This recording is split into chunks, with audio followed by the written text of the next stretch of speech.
സാക്ഷ്യങ്ങളുള്ള CCTV-യിൽ താങ്കളുടെ നരാധമന്മാരായ പോലീസുകാർ ഒരു പാവപ്പെട്ട മനുഷ്യനെ തല്ലിച്ചതയ്ക്കുന്ന കാഴ്ച ലോകം മുഴുവൻ കണ്ടിട്ടും താങ്കൾ ഉൾപ്പെടെയുള്ള ആളുകൾ, അതായത് ആഭ്യന്തര വകുപ്പ് കൈയാടുന്ന ആഭ്യന്തര വകുപ്പ് മന്ത്രി ഇത്തരം കാര്യങ്ങൾ അറിഞ്ഞില്ല എന്ന് പറഞ്ഞാൽ അതിലും വലിയൊരു നാണക്കേട് കേരളത്തിനില്ല.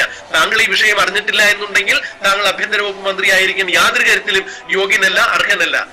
താങ്കൾ കണ്ടിട്ടും അല്ലെങ്കിൽ താങ്കളുടെ DGP ഉൾപ്പെടെയുള്ള മേലുദ്യോഗസ്ഥന്മാർ കണ്ടിട്ടും ഇതിനെതിരെ ഒരു നടപടിയും 2 വർഷക്കാലമായി എടുത്തില്ല എന്ന് പറയുമ്പോൾ 2 വർഷക്കാലം കഴിഞ്ഞ് ജനങ്ങൾ ഇത് കണ്ടു കഴിഞ്ഞപ്പോൾ ജനങ്ങളുടെ കണ്ണിൽ പൊടിയിടുവാൻ വേണ്ടി 2 വർഷക്കാലത്തേക്ക് ഇവരെ സസ്പെൻഡ് ചെയ്തുകൊണ്ടുള്ള നടപടി ഇടുമ്പോൾ ഇത് കേരള ജനതയുടെ മുഖത്തടിക്കുന്ന മറ്റൊരു കാഴ്ച തന്നെയാണ്, അല്ലെങ്കിൽ കേരള ജനതയുടെ മുഖത്ത് ഏൽപ്പിച്ച മറ്റൊരു പ്രഹരം തന്നെയാണ് ഈ നടപടി. തീർച്ചയായും ഈ നരാധവന്മാരെ, ഈ പരനാറികളായ പോലീസുകാരെ, ഗുണ്ടകളായ പോലീസുകാരെ സേനയിൽ നിന്ന് പിരിച്ചുവിടണം. പെൻഷൻ പോലും വാങ്ങിക്കുവാൻ ഇവരെ അനുവദിക്കരുത്. അതാണ് ചെയ്യേണ്ടത്. അല്ലാതെ കള്ളക്കേസ് എടുത്ത് ഒരു യൂത്ത് കോൺഗ്രസ് പ്രവർത്തകനെ, ഒരു MLA-യെ അകത്ത്